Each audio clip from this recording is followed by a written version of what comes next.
Hey guys, Victoria here and welcome back to my channel. And in today's video, I'm going to be talking about the last minute things that you can do in order to prepare for SPM. So basically these are like last minute study tips for all the subjects, but especially for science subjects as well. These are the things that I did back when I was sitting for my SPM. I hope that these tips will be useful to you, and let's proceed to my first tip, which is to go through your past exam papers. So you have sat for a lot of exams in your school.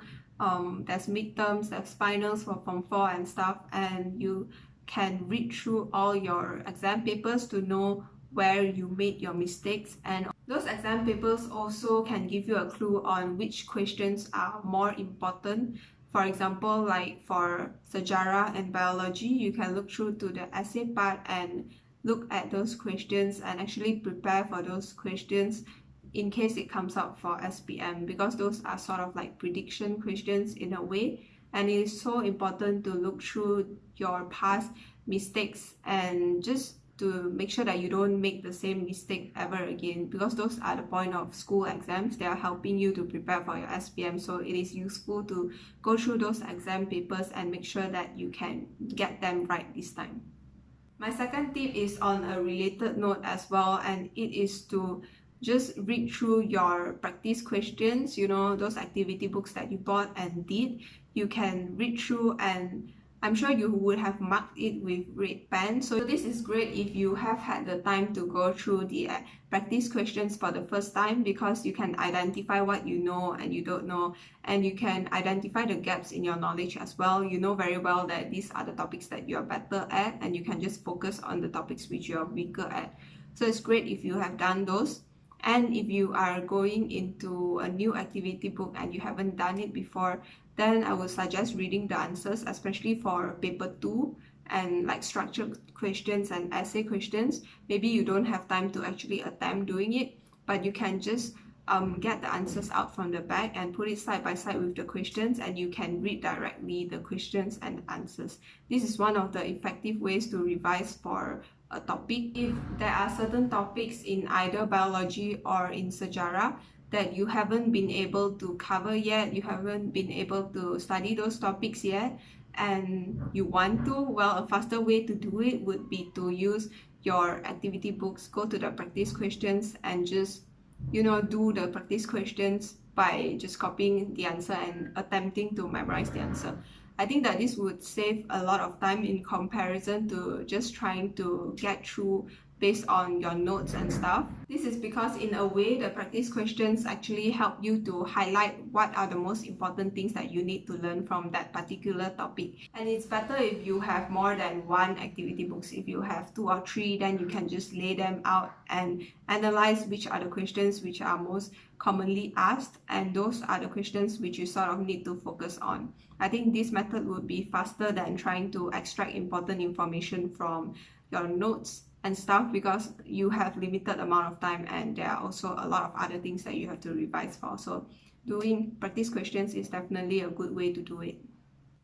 So that being said, my third tip is to actually skim through the entire syllabus for science subjects especially. So I remember that for my exam as well, there were gaps between days. So before my chemistry exam, I actually had around 4 days gap. So I used those 4 days to go through the entire syllabus again, because by then I have finished up my revision and I have done practice questions as well. So I really wanted to go through everything again to make sure that I do know everything and just to consolidate the information. So I had these short notes that I got, and I just read through everything within the last day, just from the first chapter to the last chapter of Form 4 and then the first to last chapter of Form 5. And doing that really helped me feel more confident for the test, because at least I've gone through everything once before the exam. So it will be so useful to do that, especially for science subjects, because there are gaps between your SPM exams. So if you can really try to do that, just skim through everything, not to learn it for the first time, but you have revised it before and now you're just going to make sure that you still remember all the stuff.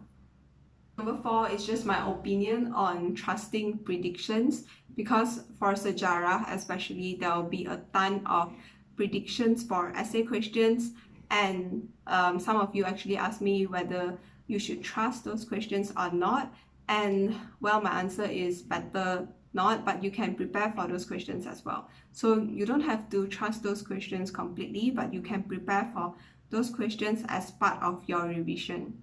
So for my SPM year, I actually got a bunch of prediction questions as well, soalan ramalan, which they say will come out for essay or structured questions, but none of them actually came out. I remember that Tamadun Huang Ho was the one thing that everyone predicted would come out that year, because it hasn't come out for quite some years. But then still during our year, Tamadun Huang Ho never did come out. So it's better not to trust those predictions completely. You can just prepare for them as part of your revision, but don't rely on it completely. Number 5 is just to not worry about those questions which don't really make sense to you and which you know the answers cannot be found from the textbook, and those are called kebat questions or HOTS questions. So I feel like a lot of people worry about kebat questions and about HOTS questions, but to me, if you can master the entire syllabus, if you can answer whatever that is coming out from your notes and from whatever is in the syllabus, then you should be doing fine, because chances are if you don't know how to do those kebat questions, your friends won't know as well, and your other candidates won't know as well. So what really matters is really what is coming out from the syllabus. Those questions that are coming out from the book, you have to make sure that you can really answer those and just not worry about kebat questions. So those are the last minute SPM study tips that I have for you, and I hope that they were useful. Anyways, I have got a video coming up on last minute tips to study for sejarah and biology essay questions as well, and that will drop around a few days before your sejarah exam. So be sure to look out for that. You can subscribe down below to my channel if you haven't already. If you think that this video has been helpful, please give this video a like, and I'll see you guys in my next video.